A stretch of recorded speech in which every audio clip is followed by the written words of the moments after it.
Ladies, gentlemen, and all variations thereupon.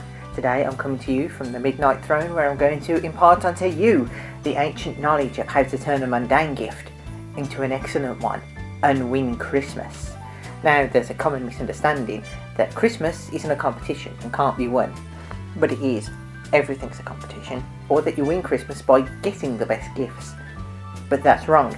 If you won Christmas by getting the best gifts, then the sure way to win is to get everyone crap gifts, and then by default you have the best gifts and you win. But that is a race to the bottom. Now, you win Christmas by giving the best gift, and every year yours truly wins Christmas. And the reason I always win Christmas is because I understand what a gift is. Today, a lot of the time, economists will tell you that we'd be better off giving each other money for Christmas rather than an actual gift. Because if you give each other money, and you can use that money in order to buy the thing that you know you need rather than getting gifts that you don't need, and it makes the economy more efficient that way. And there are still other people who say don't give anyone anything at all, because if you give somebody a fiver and they give you a fiver, you may as well just hold on to the fiver and spend it yourself, which is correct. So the economy saying that you should give money are logically saying the same thing, that you should just keep the money and spend it on yourself, which kind of defeats the point of Christmas and giving gifts. It is better after all to give than receive. So here's the thing you need to understand about gifts.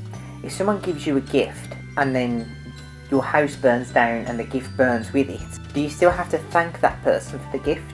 Well, yeah, they still went out their way and gave you the gift.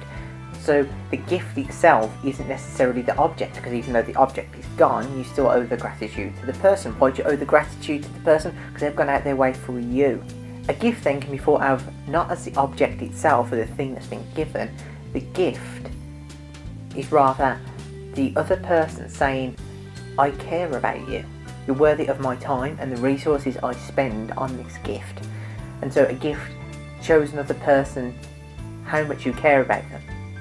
A gift is a way of showing love and affection and friendship and all of those good things. And don't just take my word for it, because I got all this ancient knowledge from Seneca's book on benefits, or actually he wrote it as a letter to a friend. And can you imagine getting a letter that big? History doesn't record what his friend thought when they got these, but in Seneca's book on benefits he details the correct way to give, receive and even hint at gifts. And although some of it is a little bit outdated, like he suggests a fine thing to give a friend is a political office, which I don't think that's quite appropriate nowadays, the majority of what he says is good information.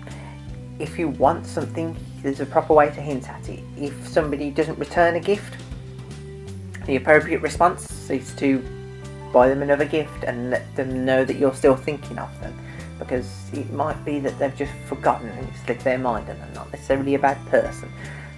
But if they continually don't return gifts and aren't thinking of you, then they're not good friends, so get rid of them. That sort of advice. And one of the things that Seneca said, which was a revelation to me, is basically what I've already said, that a gift is not the object in itself, a gift is the intention behind it, the gift is the act of giving and the showing of affection. When it comes to giving gifts, even if you've got a mundane gift, like for example, for my brother this year, I brought him a whiskey because he's 31 almost, and you know, dads like whiskey and he's a dad. Now I found a special whiskey which has a bit of spice in it and it's red. That makes it a little bit more special because, you know, it's not just your ordinary whiskey, it's something you've put a little bit more effort in. But that's not what makes it a great gift. That'd still be a relatively mundane gift. That's the sort of gift you give any bloke who drinks around Christmas time.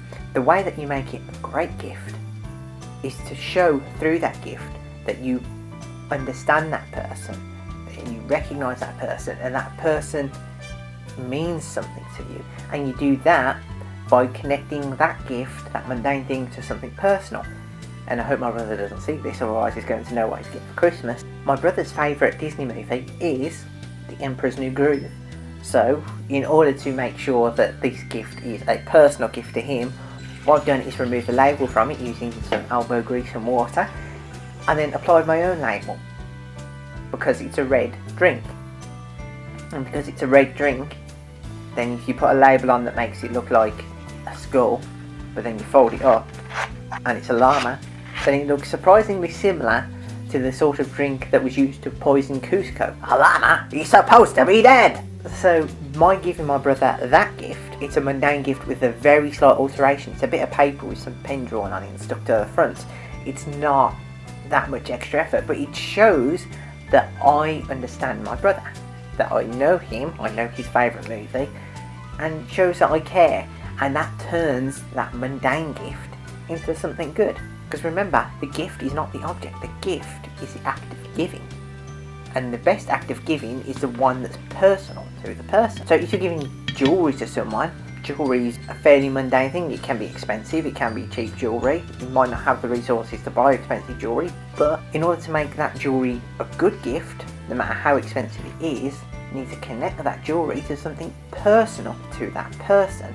So if you were getting them jewellery and their favourite movie is Titanic, then you don't need to get an exact replica of the heart of the ocean, but if you were to get some cheap blue glass, some aluminium wire, and twist the wire around the glass so that it looked sort of like the heart of the ocean, then you've got something that's a personal gift to that person. Even if it doesn't look great, the object is not the gift. The object is the effort you've gone to and the fact that you've said you've known that person. This year, when you're going around buying your last minute gift, try and think about the person you're giving it to and think, what can I do to this gift, the thing that I'm going to get, even if it's a mundane gift or slightly crap gift, or even if it's an expensive gift, what can I do to this gift in order to make it personable to that person?